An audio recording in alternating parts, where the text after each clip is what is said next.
Let's bring in Tobin Marcus, head of U.S. policy and politics at Wolfe, talk about some possible scenarios for when we eventually do get the ruling. Tobin, good to see you. Happy Friday. Carl, thanks for having me. You know, some of the predictions about when we would get a decision date back to November or December. Does a elongated decision process tilt the scenario one way or the other? Yeah, I don't think that it is an incredibly strong signal about the likely outcome, but we've always thought that the longer this goes, the more that indicates difficult, conflicted deliberations. We've always thought that the justices in the middle, Roberts and Barrett in particular, based on oral arguments, are going to be cross-pressured. They're not going to want to issue a sweeping rebuke of the president, even though they did seem sympathetic to the challenge. So I think they're looking for some kind of middle ground, and that's probably what they're working on.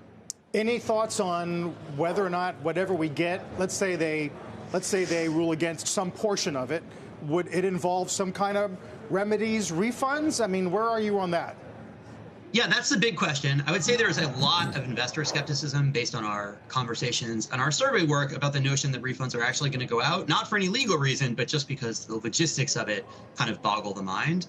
The normally legally indicated course would be that if these tariffs were collected unlawfully, they should be refunded. But I think that is probably one of the places where that sort of middle block in the court would be looking for, can we send a signal that this is not a legal use of IEEPA going forward, but not cost the taxpayer $130 billion and antagonize the administration that way? So I probably lean against it, but that's the biggest source of uncertainty. What other you said middle ground decisions? What else do you have in mind? What else could happen here? So, I think that idea of only applying it prospectively is probably the clearest type of middle ground. There's different ways you could do that. You could outright say that IEEPA is illegal and the tariffs need to be totally reconstituted, but just preclude refunds. Or you could say, they're legally defective, but we're going to give you a chance to sort of cure that legal defect. Justice Alito at oral arguments said, which I agree with, that you could have used another tool called Section 338 to do substantially everything they've done so far. So maybe you say you just sort of need to fix the legal grounding of this, but not throw them out entirely. There's also a school of thought that I don't agree with, that they might distinguish between the different tranches of IEEPA tariffs. So throw out the reciprocal tariffs, but keep the fentanyl tariffs on Canada, Mexico, and China based on the idea that that's a real emergency. I think that's not where they're going to want to land. I really do not think they want to be looking over the president's shoulder, making factual, second-guessing determinations about what is and is not a bona fide emergency. I mean, we know that the administration has a backup plan and that they're just going to implement the tariffs through other avenues and other routes that are legal. And Mohamed El-Erian just said he doesn't expect a macro impact.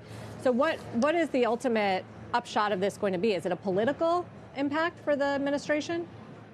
Yeah, I basically agree with that. We've always thought that they're going to end up very close to where they are now. Once they reconstitute these, there are some questions about exactly what those look like. But, I think the long-term picture looks fairly clear. There, some investors, I think, have been speculating that they might be looking for an off-ramp, that they'd use this as an excuse to ease up on tariffs. I don't think that's right. I think President Trump believes in what he's doing and believes that it's gone very well. So in my mind, I think that the refund question is the most macroeconomically significant question in 2026.